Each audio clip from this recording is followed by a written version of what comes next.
কি রে ছোট, তুই আমাদের দলের সেরা স্ট্রাইকার। তোকে সামনে রেখে আমরা কত ম্যাচ জিতেছি। শেষমেশ তুই কিনা লোকের হাতে কেলানি খেয়ে এলি।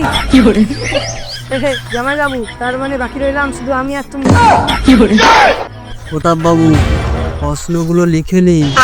লোকটা কে, কি, কেন, কোথা থেকে এসছে?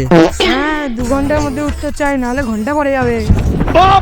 আপনি চিন্তা করবেন না স্যার, আমি 3 মাসে এর মধ্যে এই 3টি প্রশ্নের উত্তর দেব। চলি স্যার। কেমন গন্ধটা বেশ ঝাঁঝালো ঝাঁঝালো। এইসবে আবার সালা ওই সত্যব্রত চ্যাপেলের হাত নেই তো? হাত মেলাও।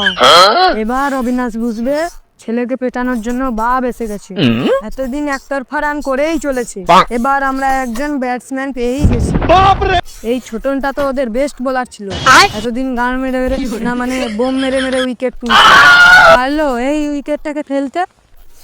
একটা পাগলা সুদা ব্যাটসম্যানের হাতে কি মারটাই না খেলো। এটাই সত্যগত চ্যাপেলের কপাল, কেউ না কেউ ঠিক খেলে দেবে।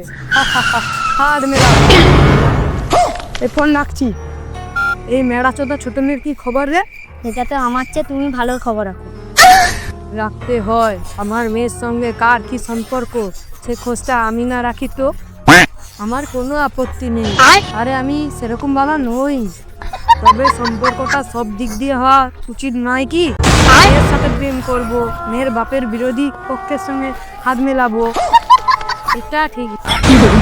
কি পেয়েছে বলতো অবিনাশ ঝামনা চোদার বাম হাত হয়ে?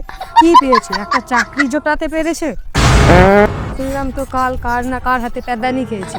বোঝা ওকে, আমার সাথে হাত মেলাতে বল, ওর সব দিক বজায় থাকবে।